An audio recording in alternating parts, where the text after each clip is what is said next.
പറഞ്ഞില്ലല്ലോ. പറഞ്ഞെന്ന് വെക്കുക. അങ്ങനെ ഇമാജിനറി ക്വസ്റ്റ്യൻസിന് മറുപടി പറയേണ്ട ബാധ്യത എനിക്കില്ല. തുറന്ന് പറ മുതലാളി, കൊല്ലണോ? വേണം. ആരെ? എന്തിന്? എന്തിന്? അത് none of your business. Sorry, ആരെ? അത് പറയാമല്ലോ. ഇത് മാധവൻ തമ്പി, റിംഗ് വാലി പ്ലാന്റേഷൻസിന്റെ ഉടമ. അയാളുടെ ഭാര്യ ദേവകി, മകൾ നന്ദു, അളിയൻ ശങ്കരൻ, ശങ്കരന്റെ മകൻ രഘു. ഫോട്ടോ കുറച്ച് പഴയതാണ്, രൂപമൊക്കെ മാറിക്കാണും. ഇതില് നമുക്ക് വേണ്ട കക്ഷി ആരാ? അല്ല സോറി, ഭൂമിക്ക് വേണ്ടാത്ത കക്ഷി ആരാ? മാധവൻ തമ്പി. മാധവൻ തമ്പി മാത്രം. ചോദ്യം അനാവശ്യമാണെന്ന് അറിയാം, എന്നാലും ക്യൂരിയോസിറ്റി താങ്ങുന്നില്ല മുതലാളി. ഈ മാധവൻ തമ്പി മുതലാളിയുടെ ആരാ? എന്റെ അച്ഛൻ. ഞാൻ ആദ്യ ഭാര്യയുടെ മകനാണ്. ഇപ്പൊ കൂടെയുള്ളത് വെപ്പാട്ടിയും മോളും. വെപ്പാട്ടിയുടെ മോളാണെങ്കിലും ആ കൊച്ചു പെങ്ങളല്ലേ മുതലാളി? എന്നാൽ എനിക്കുള്ളത് അവര് തിന്നല. തന്തയ്ക്ക് പറക്കണമെങ്കിൽ ഇങ്ങനെ പറക്കണം. പിന്നീട് എന്തുണ്ടായി? എന്തുണ്ടാകാൻ ബ്രദേഴ്സ്, ഈ പ്രേമത്തിന് കണ്ണില്ല എന്നൊക്കെ പറയുന്നത് വെറുതെയാ. പ്രേമത്തിന് കണ്ണുണ്ട്. അതുകൊണ്ടല്ലേ മാധവൻ തമ്പിയുടെ മകൾ നന്ദു അവനെ അങ്ങോട്ട് കയറി പ്രേമിച്ചത്.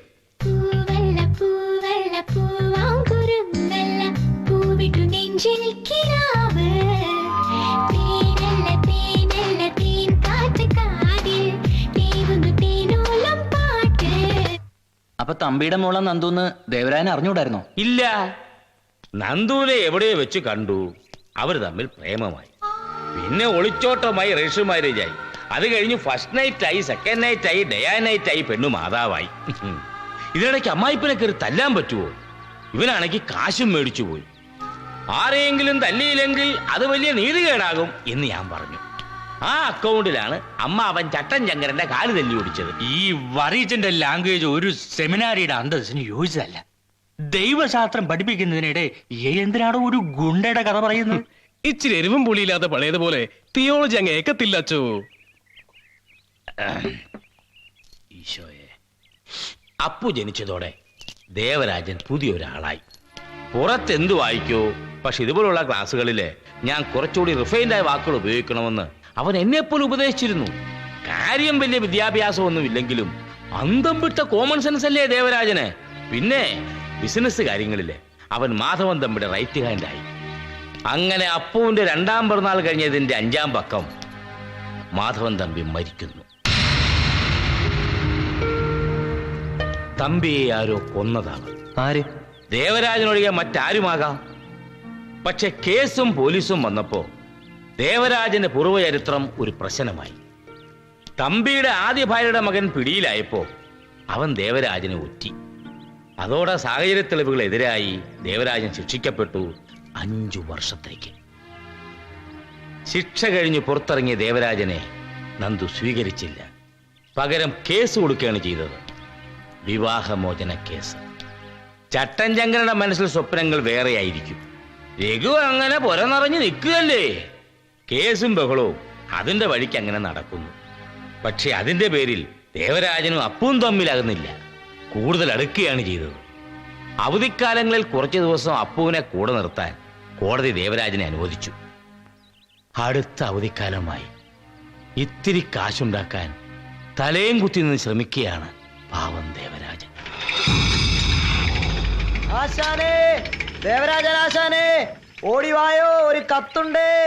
അച്ചുവേ, ഓടിവായോ, ഒരു കത്തുണ്ട്. അച്ചുവേ. ആരാണാവോ രാവിലെ ആശാനെ ലേലം വിളിക്കണത്? കൊണ്ടാ മാസ്റ്റർക്ക് ഒരു ലവ് ലെറ്റർ ഉണ്ട്. നമ്മുടെ സർക്കിൾ ഇൻസ്പെക്ടറിന്റെ ആണ്. ആര്? ഏലിയമ്മേ? അല്ലെന്ന്, തൊരപ്പൻ അവരാൻ. കോട്ടമല പെരുന്നാളിന് മാഷാനെ തല്ലി ഓർമ്മയില്ലേ? ഓ, നോർത്തിലെ സർക്കിള്. അവൻ എനിക്കെന്തിനാ എടുത്തു വിട്ടത്? നീ അതൊന്ന് വായിച്ചേ.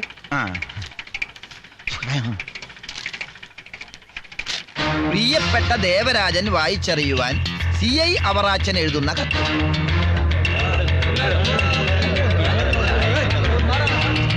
ഒന്നങ്ങോട്ട് മാറി നിൽക്ക് സാറേ, ഞങ്ങളൊന്ന് കാണട്ടെ. ആൾക്കാർക്ക് കാണാവുന്ന പോലെ മാറി നിൽക്കടാ റാസ്കൽ. എന്റെ പൊന്ന് ദേവരാജ, നീ ഇത് കേട്ടല്ലോ അല്ലേ? അതാരാണെന്ന് മനസ്സിലായോ? മണ്ടരി മാത്തനാടാ, മണ്ടരി. പഴയ സർക്കിളിനെ കുത്തിക്കൊന്ന മാത്തൻ മണ്ടരി. നീ അവന്റെ മീശ കണ്ടോ? ബെസ്റ്റ്. അവരാരെങ്ങനെ മാത്തന്റെ മടയിൽ ചെന്ന് വിട്ട് സർക്കിള് കുത്തുകൊണ്ട് വീണപ്പം ഞാനാണല്ലോ അന്ന് മാത്തനെ അറസ്റ്റ് ചെയ്തത്. കോടതി അവനെ ജീവപര്യന്തം ശിക്ഷിച്ചപ്പോ അവന്റെ പാവം പിടിച്ച പെണ്ണുമ്പിള്ളയ്ക്ക് ആരും ഇല്ലല്ലോ എന്നൊരു തോന്നല്. എന്റെ ഭാര്യയും മക്കളെയും നോക്കുന്നതിലും കാര്യമായിട്ടാ ഞാൻ മാത്തന്റെ പെണ്ണിനെയും പിള്ളേരെ നോക്കുന്നേ. ഉവ്വ പിള്ളേരെ നോക്കി. ചുമ്മാ പുളു പഠിക്കാതെ സാറേ. ഓസ് പറ്റിയല്ലെന്ന് ഞാൻ തീർത്തു പറഞ്ഞേ പിന്നെ എനിക്ക് മാത്രം വല്ലപ്പോഴും വെല്ലം തരും. ശവത്തി കുത്താതടി. നീ ബാക്കി കൂടെ എഴുത്. ഈ മാസത്തെ ശമ്പളം കിട്ടിയപ്പോൾ പതിവ് പോലെ ഞാൻ ഇത്തിരി അരി സാമാനം വാങ്ങിച്ചുകൊണ്ട് മാത്തന്റെ വീട്ടിൽ വന്ന് കയറി. എന്റെ ദേവരാജ, നമ്മുടെ ആഭ്യന്തരമന്ത്രി എന്ന് പറയുന്ന തെണ്ടി ഏതൊരു ചതിയെ. അയാൾ അവന് പാരോള് കൊടുത്തടാ മാത്തന്. എന്നിട്ടെന്ത്? ദേ അവൻ എന്നെ ഒരു മുറിയിലിട്ട് പൂട്ടി വെച്ച് ടിക്കറ്റ് വെച്ച് നാട്ടുകാരെ കാണിക്കുവോ. ഡിപ്പാർട്ട്മെന്റിൽ അറിഞ്ഞ എന്റെ ഗതി നിനക്കറിയാലോ. കോട്ടമല പെരുന്നാളിന് നടന്ന സംഭവങ്ങളൊക്കെ നീ മറക്കണം ദേവരാജ. അല്ലെങ്കിൽ തന്നെ മറക്കാൻ എന്തിരിക്കുന്നു? അടി മുഴുവൻ ഞാനല്ലേ കൊണ്ടത്. ഈ കത്ത് കിട്ടിയാലും ഇല്ലെങ്കിലും നീ ഉടനെ ഇവിടം വരെ വന്ന് എന്നെ രക്ഷിക്കണം പ്ലീസ്. അമ്മാവൻ കൊണ്ട് ചോദിക്കണല്ല, കൊച്ചു വിച്ചാത്തി വല്ല എടുക്കണ. മാത്രം എന്തെങ്കിലും കൊണ്ടുവരാതിരിക്കൂടാ.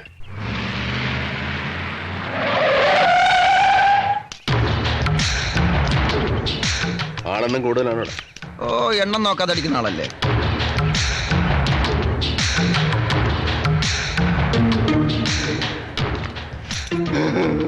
ഹലോ,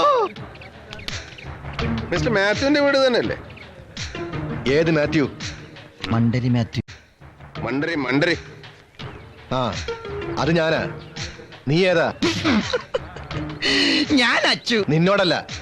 പറയാൻ ചേട്ടാ, ആരുടെയെങ്കിലും കയ്യിൽ നല്ല വീതിയുള്ള ഈരടത്തോർത്തുണ്ടോടേ. ടർക്കി ആയാലും മതി, നല്ല വീതി വേണം. പുതിയതാവണമെന്നില്ല, പഴയതായാലും മതി. യൂസ് ചെയ്തതേ ഹോളുണ്ട്, കുഴപ്പമുണ്ടോ? പണ്ടൊക്കെ ചട്ടമ്പിമാരെന്ന് പറയുമ്പോ തലയൊരു കെട്ട് കാണുമായിരുന്നു. ഇപ്പൊ പരിഷ്കാരം കയറി മൂത്തുമത്ത് തലക്കെട്ട് കാണേ പഞ്ചാബി പോണോ. ഇല്ലേ, പഞ്ചാബി ഹൗസ് കാണണം. നീ അണ്ടർ ഇട്ടിട്ടുണ്ടോ? ഞാനത് ഉപയോഗിക്കില്ലെന്ന് മാഷിന് അറിയില്ലേ?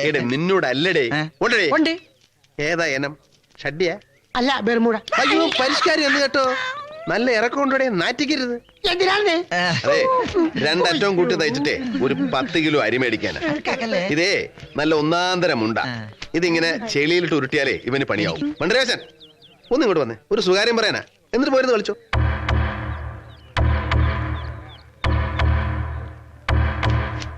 ദേവരാജ കത്തിയെടുക്കുന്നു. വലിഞ്ഞ മക്കളെ ഇവൻ പെശക. നിനക്ക് ഞാനും എന്റെ പരോളിന്റെ കാലാവധി കഴിഞ്ഞു. ഞാൻ പോവാ. അല്ല, ആശാമട്ട് കുറച്ച് ദിവസമല്ലേ ഉള്ളൂ. പോടാ പന്നി. എങ്ങടാ പോണത്? താൻ പോണില്ലേ? എന്റെ മുണ്ട്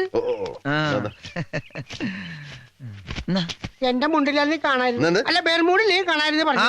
ബർമുട ഇല്ലായിരുന്നെങ്കിൽ കാണായിരുന്നു. അതെ അതെ. കാണാൻ പറ്റിയ ഉരുവം.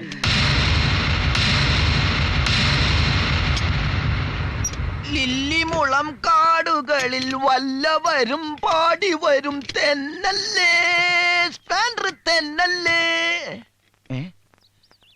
മണി 10 അലാറടിക്കാത്ത എന്ത്? വീണേനെ. ആശാനെ, മണി 10 അലാറടിച്ച് എഴുന്നേക്ക്. അലാറം നിർത്തറ തെണ്ടി. തന്തൊക്കെ വിളിക്കരുത്.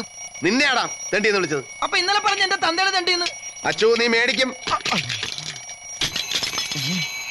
അലാറം കൂടിയാ. ദൈവമേ, ഈ ടൈമിൽ തന്നെ തല്ലു കൊള്ളിക്കും.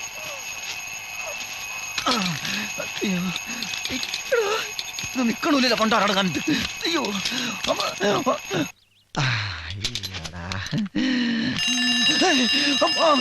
അയ്യോ, ഇതെന്ത് ചെയ്യും? അലാറം. ദൈവമേ, അയ്യോ, ഇവനെ ഞാൻ ഇന്ന് കൊല്ലും. ഞാൻ ഇന്നലെ അത്താഴപ്രശ്നം കിടന്നവനാ. ഞാനും ബിരിയാണി അല്ല തിന്നത്, വായു തന്നെയാണ്. നിനക്കത് മതി. ഞാനേ മേലടങ്ങി പണിയെടുക്കുന്നവനാ. നേരാനേരം വല്ല അകത്തോട്ട് ചെന്നില്ലെങ്കിലേ തല കറങ്ങും. ആ കേശവളിയുടെ പറ്റി തീർക്കാത്തോണ്ട് ചായക്കടലിട്ടും പോകാൻ മേല. എന്നാ പിന്നെ വിശപ്പ് തീർക്കാൻ എവിടെയും കിടന്ന് ഉറങ്ങാന്ന് വെച്ചാൽ ഒടുക്കത്ത ഒരു അലാറം. അയ്യോ, എന്റെ പൊന്ന് സാറേ, ഒന്നും മനഃപൂർവ്വമല്ല. ഈ എരണം കെട്ടവൻ ഒറ്റ ഒരുത്തം കാരണമാ. ഇവൻ ഏറൊഴിഞ്ഞു കളഞ്ഞില്ലേ? അത് കൊള്ളാം. എന്നിട്ട് ഞാൻ തല പൊളിഞ്ഞ പോലെ സർക്കാർ ആശുപത്രിയിൽ തിന്നെ കിടന്നിട്ടല്ലേ? ദേ, ഉന്നില്ലാത്തൊരു എറിയാൻ നിൽക്കരുത് മാഷേ. പട്ടിക്കിട്ട് വെച്ചാൽ പട്ടി വീണം, അല്ലെ പോത്തിന്റെ തലക്കിട്ടല്ലേ കൊള്ളുണ്ട് അല്ലേ സാറേ? ദേ കണ്ട, കാലിട്ട് വിട്ടു കണ്ടാ. വർഗീസ് അച്ഛന്റെ ഗ്യാരണ്ടിയിലാ തനിക്ക് ഞാൻ ഈ ലോൺ തന്നു. ഇതിപ്പോ 5 ഇൻസ്റ്റാൾമെന്റ് ഡ്യൂ ആയി. ആസ് പെർ റൂൾസ് ഞങ്ങൾ ഗ്യാരണ്ടിയറെ വിവരറിയിക്കും. എന്നിട്ടും ഡെവലപ്മെന്റ്സ് ഒന്നും ഉണ്ടായില്ലെങ്കിൽ നിങ്ങൾ ഗുണ്ടാകളെ വിട്ട് വണ്ടി പിടിക്കും. ഇത് ഞങ്ങളും കുറെ ചെയ്തിട്ടുള്ള സാറേ, ഇല്ലടാ. പിന്നെ സാർ ആരെയും ഒന്നും അറിയിക്കണ്ട. അനാഥാലയത്തിലോട്ട് അരിമേടിക്കാൻ ഗതിയില്ലാത്ത അങ്ങേരെ ഇനി ഇതും പറഞ്ഞ് ടെൻഷൻ എടുപ്പിക്കണ്ട. 15 ഗഡു ഞാൻ കൃത്യമായിട്ട് അടച്ചിട്ടുണ്ട്. ഇനി 5 ഗഡു മാത്രമേ ഡിഫാൾട്ട് ഉള്ളൂ. അത് ഞാൻ ഒരാഴ്ചക്കുള്ളിൽ അടച്ചിരിക്കും. ഏറിപ്പോയ 2 ആഴ്ച ഉറപ്പ്. 2 ആഴ്ച ഒന്നും ആകൂല സാറേ, കൂടി വന്ന 2 മാസം അല്ലേ? ആ, ആ, ആ, ആ, ആ, ആ. കാശിന് എവിടെ പോകും മാഷെ? വണ്ടി വിട്ടേക്കാം. നീ ആ ബ്രോക്കർമാരോടൊക്കെ ഒന്ന് പറഞ്ഞേക്ക്. മാഷെ അല്ലാണ്ട് എന്ത് ചെയ്യാനടാ? അടുത്ത ആഴ്ച അപ്പൂന്റെ സ്കൂൾ അടയ്ക്കും. പിന്നെ 2 ആഴ്ച അവൻ എൻ്റെ കൂടെ അല്ലേ. വർഷത്തിൽ 10-12 ദിവസമെങ്കിലും സ്വന്തം കുഞ്ഞിന് അരിമേടിക്കാൻ ഉതകാത്ത ഇത് എനിക്ക് വേണ്ട. 2 ആഴ്ച കഴിഞ്ഞാൽ അപ്പു തിരിച്ചു പോകും. പിന്നെ 2 ആഴ്ച കഴിഞ്ഞാൽ അടുത്ത സ്കൂൾ വർഷമായി. ഓണവധിക്ക് അപ്പു പിന്നെയും വരും. അപ്പൊ എന്തെടുത്ത് വിൽക്കും? ഈ അവധിക്കാലം കൂടെ കഴിഞ്ഞാൽ പിന്നെ അപ്പു എന്നെ കാണാൻ വരില്ല. എന്റെ മോന് പിന്നെ ഒരിക്കലും എന്നെ കാണാൻ വരാൻ പറ്റില്ല. 2 മാസം കഴിഞ്ഞാൽ ഡൈവോഴ്സ് കേസിന്റെ വിധിയാവും. അത് കഴിഞ്ഞാൽ രഘുവും നന്ദുവും തമ്മിലുള്ള വിവാഹം നടക്കും. പിന്നെ ഒരിക്കലും അപ്പു എന്നെ കാണാൻ വരില്ല. അവൻ സമ്മതിക്കല. രഘു അപ്പു 2 പേരുടെ കൂടെ നിന്നോളാൻ കോടതി വിധി ഉള്ളതല്ലേ? ആ വിധി നടത്തിക്കിട്ടാൻ ഞാൻ എന്റെ കുഞ്ഞിനെ പിന്നെയും കോടതി കയറ്റണ്ടേ? അത് വേണ്ട. എനിക്ക് അവന്റെ ഭാവിയാ വലുത്. എന്റെ സെന്റിമെന്റ്സ് അവന്റെ നാശത്തിനാവരുത്. ഞാൻ ഒഴിഞ്ഞു പോയേ പറ്റൂ. എങ്ങോട്ട്? ദൂരെ എവിടേക്കെങ്കിലും. കാണാമറയത്ത്. അല്ലെങ്കിലേ അപ്പു തേടി വരും. അവന് വരാൻ പറ്റാത്തൊരു സ്ഥലത്തേക്ക്. നീ കയറ്.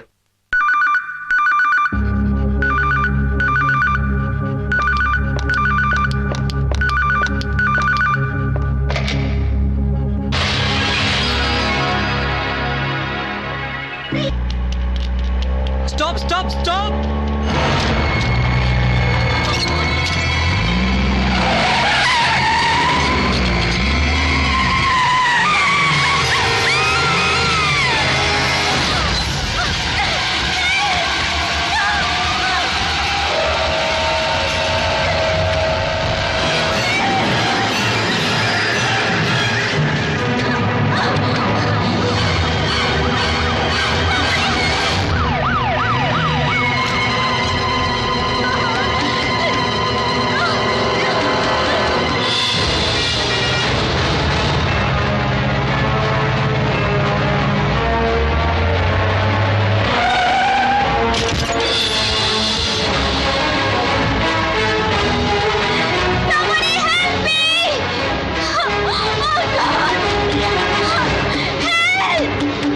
വണ്ടി ബാക്കെടു.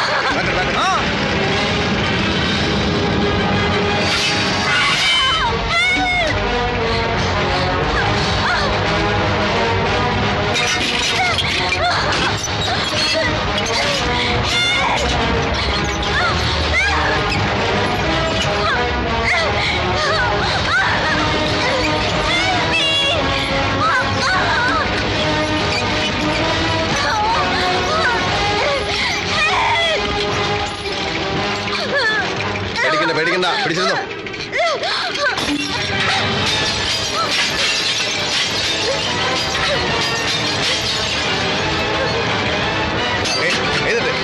പിടിച്ചോ.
ഉടനെ വിളിക്കാം. ശരി. ഓ അതെ, ഹലോ. വാടും.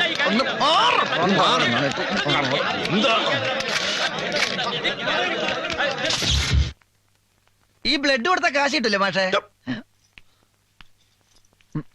ഞാൻ ശങ്കർ, ജമിനിയുടെ മാനേജരാ. ചോദിക്ക് കാശ് പിടിക്ക്. Sure, I'll take care. Okay, thank you. ആ ദേവരാജൻ കാണണമെന്ന് പറയണു. ആ, വിളിക്കൂ. ശരി. Okay, take rest. Okay, doctor.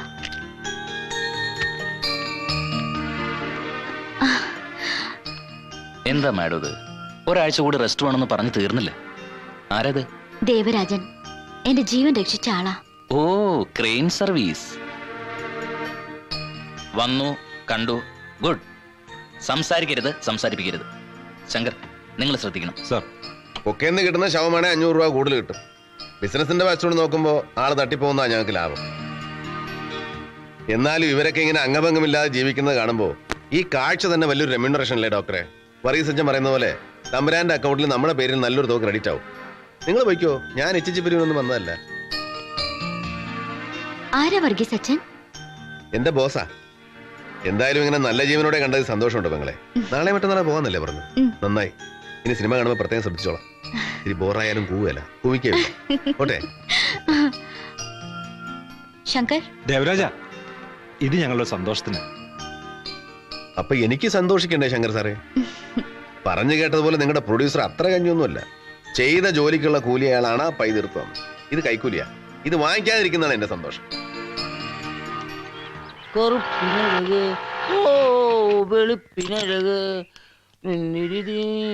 ഇതാരത്? വറീച്ചനോ? എടാ വേ, ഞാൻ മനസ്സുകൊണ്ട് വരിക. എനിക്കെല്ലാം മറക്കണം. നിന്റെ ഈ വാട്ടർ പ്രൈസ് ഉണ്ട്. എനിക്കങ്ങനെ സ്ഥിരം കഴിപ്പൊന്നുമില്ല. തന്നെയല്ല, ഇവിടെ മേടിച്ചു വെക്കുന്ന പതിവ് തീരെയില്ല. ഇത് തൊഴിൽശാലയല്ലേ? സരസ്വതി വിളയാടുന്ന സ്ഥലം. എവിടെ? സരസ്വതി എന്ന് പറഞ്ഞാ ദേവി. എടാ, വിവരവും വിദ്യാഭ്യാസം ഉള്ളിടത്താ സരസ്വതി. അവർക്ക് ഇവിടെ എന്ത് കാര്യം? അച്ഛന് എന്ത് പറ്റി? ലോഹ എവിടെ? ലോയിലെ വണ്ടിയുടെ പെട്ടിക്കാത്തിരിപ്പുണ്ട്. അതെന്തിനാ ഊരിയെ? കത്തോലിക്ക സഭയെ നാറ്റിക്കാണ്ടിരിക്കാൻ. സ്ഥിരമായിട്ട് ഊരിയോ? ടെമ്പറവരി. ചുമ്മാ ഇരിയെടാ. അടിക്കാൻ. അച്ഛൻ കെമിക്കൽ അടിച്ചിട്ടുണ്ടോ? കെമിക്കലാ? ഞാൻ ഒരു തെങ്ങും കള്ള് കുടിച്ചു. അതാ ഞാൻ പറഞ്ഞ ഒരു ഷാപ്പിലും കള്ളില്ല, മുഴുവൻ കെമിക്കലാ. ഓ, അച്ഛൻ ഒറ്റ? അല്ലല്ല, നിന്റെ ശിങ്കടിയും കൂടെ ഉണ്ടായിരുന്നു. അച്ഛോ? ആ, എന്നിട്ട് അവനോടെ? അവനെ ശകലം പണിയില്ല. എന്ത് പണി? വാള് പണി. എന്നിട്ട് പണി തീർന്നില്ല. പക്ഷെ എനിക്ക് അതും പാടില്ലല്ലോ. അതാ ഇങ്ങോട്ട് കയറി വന്നത്. ഓ, അത് ശരി. 100 കിലോമീറ്റർ വണ്ടി ഓടിച്ചു വന്നത് വെള്ളം ഒടിച്ച് വാളുപണിയാ? എടാ പരമപ്പൂ. എടാ, മിനിഞ്ഞാത്ത പത്രം കണ്ടപ്പോ അനാശാലയിലെ കുഞ്ഞുങ്ങൾ സന്തോഷത്തോടെ ഓടി എന്റെ അടുത്തോട്ട് വന്നിട്ട് പറയുക, അച്ചോ അച്ചോ, ദേ സിനിമാ നടി ജമിനി വണ്ടി ഇടിച്ച് കുഴി കിടക്കുന്നു. നമ്മുടെ ദേവരായനങ്ങളെ രക്ഷപ്പെടുത്തിയത് അങ്കിളിന് ഒത്തിരി കാശ് കിട്ടി കാണും. ഞങ്ങൾ ഈ ഗോതമ്പ് ദോശയും ഉണക്കക്കപ്പയും നിന്നും അടുത്തു. ഒരു ബിരിയാണി സദ്യ മേടിച്ചാൽ അങ്കിളിനോട് പറ. അപ്പൊ ഞാൻ പറഞ്ഞു, എന്റെ പൊന്നുമക്കളെ, ബിരിയാണി സദ്യ നമുക്ക് വേണ്ട. ഒരാഴ്ചയെങ്കിൽ ഒരാഴ്ച നല്ല നെല്ലുകുത്തിയരുടെ കഞ്ഞി വെച്ച് തരാം. അതിനുള്ള കാശ് അവനോട് ഞാൻ മേടിച്ചോളാമെന്ന്. അങ്ങനെയാണ് പുള്ളി ഓടിപ്പാഞ്ഞ് ഇങ്ങോട്ട് വന്നത്. പക്ഷേ ദേവരാജ, ഷാപ്പും പടിക്കൽ എത്തിയപ്പോ അച്ചു എല്ലാ കാര്യം എന്നോട് പറഞ്ഞു. അത് കേട്ട് ഞാൻ തകർന്നു പോയടാ. എടാ, അവളോട് കാശ് വേണമെന്ന് പറയാൻ നീ ആരാടാ? മൈസൂർ രാജാവിന്റെ കൊച്ചുമോനോ? വേലക്കൂലി അവര് തന്നു, പിന്നെ എച്ചിച്ച് മേടിക്കാന്ന് പറഞ്ഞ നമുക്കൊക്കെ ഒരു നാണമില്ല. നിനക്ക് നാണം കാണും. 100 വയറ് കറിക്കുന്ന പ്രാരാബ്ധക്കാരനാ ഞാൻ. എടാ, ആരാണ് പണിതിട്ട കൊട്ടാരം പോലത്തെ കെട്ടിടം മാത്രമേ ഉള്ളൂ. എനിക്ക് നാണമില്ലടാ. ഞാൻ നാണിച്ചാലേ എന്റെ കൊച്ചുങ്ങൾക്ക് വിശക്കും. എന്റെ കുഞ്ഞുങ്ങളുടെ അരിക്കാച്ചിന് വേണ്ടി ഏത് ചെറ്റത്തരവും ഞാൻ കാണിക്കും. ആരാ ഇവൻ? ശങ്കരൻ വാനേര. Hello mister Devarajan. Hello father Varghese. Hello mister Shankar. Thanks. ഇനി ഇതുപോലത്തെ ആവശ്യം വരുമ്പോ ഞാൻ മദ്രാസിലേക്ക് വരാം. ഇപ്പോൾ നമ്മൾ പരിചയക്കാരായല്ലോ. Card please. So mister Devarajan, ധൈര്യമായിരിക്കേണ്ട സമയമാണിത്. ദൈവം നിങ്ങളെ കൈവിടില്ല. ഓപ്പറേഷൻ വിജയ ഹോസ്പിറ്റലാണെന്നല്ലേ അതെ, പറഞ്ഞു? ഡോക്ടർ ചെറിയാൻ നല്ല ഡോക്ടറാ. പിന്നെ മദ്രാസിലെത്തിയാൽ ഉടനെ വിളിക്കണം. ഏത് സഹായത്തിനും ഞാൻ ഉണ്ടാവും. Best of luck. താങ്ക്സ്. ശരി. പെരുങ്കൊക്കെന്ന് ജീവൻ രക്ഷിക്കാൻ 20,000 തൂമ്പ. കിട്ടിയതാവട്ടെ. അടുത്ത ആഴ്ചയിലെ അപ്പു വരുന്നത്. നിങ്ങളൊന്ന് അടിച്ചു പൊളിക്ക്. എന്റെ പ്രസന്റ്. പിന്നെ ഇതെനിക്കല്ല, അരിക്കടക്കാരനാ. അവന് കച്ചവടം കൂടിയാ പിന്നെ നെറിയില്ല, പറ മാത്രമേ ഉള്ളൂ. അച്ഛൻ ജമിനിയെ കണ്ടല്ലേ? കണ്ടു. അച്ചു പണി തുടങ്ങിയപ്പോഴേ ഞാൻ ആശുപത്രിയിലേക്ക് വിട്ടില്ലേ. മോശമായി പോയി. അതേടാ, ഞാൻ മോശക്കാരനാടാ. എന്റെ കാശിങ് വന്നേ. ആഹാ, അയാളെന്താ ഹോസ്പിറ്റലിലെ കാര്യം പറഞ്ഞു? എടാ വേ, സിറ്റുവേഷൻ ഒന്ന് കുടിപ്പിക്കാൻ വേണ്ടി ഞാനൊരു സ്ഥിരം സിനിമാ നമ്പർ ഇട്ട് നോക്കിയതാ. നിന്റെ ഹാർട്ട് പോക്ക ബൈപ്പാസ് സർജറി വേണമെന്നൊരു കാച്ചി. പക്ഷെ വേണ്ടായിരുന്നു. ഈ സൂക്കേട് സെന്റിമെന്റ്സിനൊക്കെ പഴയ പോലെ മാർക്കറ്റിൽ ഇടാവേ. ട്രെൻഡ് മാറിപ്പോയില്ലേ? മന്മദരസ വണ്ടിയെന്ന് പറ.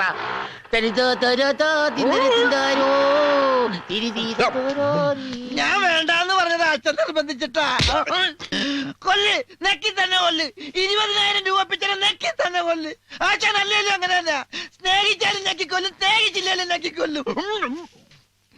കളയണ്ട, കാശ് കൊടുത്തു പിടിച്ചതാ.